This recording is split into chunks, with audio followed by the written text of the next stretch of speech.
హైదరాబాద్ రవీంద్ర భారతిలో ధృపద్ గురుకులం ఫౌండేషన్ 6వ వార్షికోత్సవ వేడుకలు ఘనంగా జరిగాయి. ఫౌండర్ మనీష్ కుమార్ విజయ రామన్ మాట్లాడుతూ 2019లో స్థాపించిన ఫౌండేషన్ వయసు పరిమితం లేకుండా ఎన్నో మంది విద్యార్థులకు సంగీత విద్య అందించడం తెలిపారు.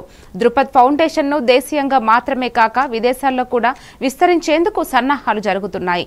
ప్రతి పాఠశాలలో చిన్న పిల్లల నుంచి పెద్దవారికి సంగీతం విద్య అందించాలని ఫౌండేషన్ భావిస్తోంది.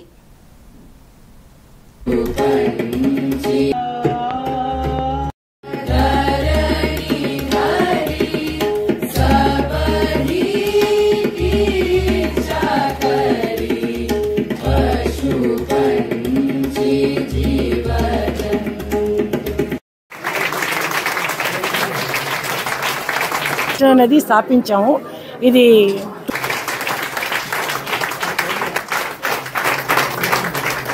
ధృపద్ గురుకులం ఫౌండేషన్ అనేది స్థాపించాము. ఇది 2019లో స్థాపించాం. 6 ఏళ్ళ నుంచి నడిపిస్తాం. అంత ముందు కూడా కొన్ని చేస్తాము, కానీ ఇది నాన్ ప్రాఫిట్ ఆర్గనైజేషన్ కింద స్టార్ట్ చేస్తాము 2019లో.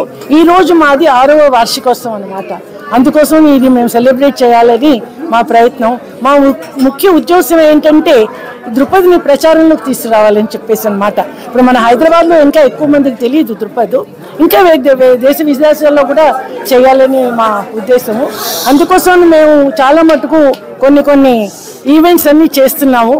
తర్వాత ఏమో కొన్ని లెక్చర్ డెమాన్స్ట్రేషన్ చేస్తున్నాము. తర్వాత ఇంకోటి ఏంటంటే ధృపద్ అన్నది మన దేవాలయంలో ఆవిర్భవించింది చాలా సంవత్సరాలకు, 100 ఏళ్ల కిందట. అందుకోసం ఏంటంటే మా ఉద్దేశం ప్రాచీన దేవాలయంలో కూడా ధృపద్ गुरुकुलम फाउंडेशन के सारे स्टूडेंटों ने यहाँ परफॉर्म किया, जिसमें 7 लोगों ने इंडिविजुअल परफॉर्म किया, बाकी ग्रुप में परफॉर्म किया है. सब लोगों ने बहुत अच्छा परफॉर्म किया और आगे भी और अच्छा करेंगे परफॉर्म. तो अलग अलग राग परफॉर्म किया, किसी ने आलाप, कोई आलाप जोड़ झाला, सभी परफॉर्म किए. तो अच्छा लग रहा है कि धृपद हैदराबाद में अच्छा हो रहा है और बहुत सारे लोग जुड़ रहे हैं. इतने लोग पहले धृपद सुनने के लिए आते नहीं थे और प्रोग्राम भी नहीं होता था. अब धृपद गुरुकुलम फाउंडेशन के हेल्प से या कह सकते हैं उसके प्रयास से ये धृपद सुनने लोग आ रहे हैं. जैसा कि आप देख रहे थे पूरा हॉल पैक था, नीचे भी लोग बैठे थे. तो दिस इज आवर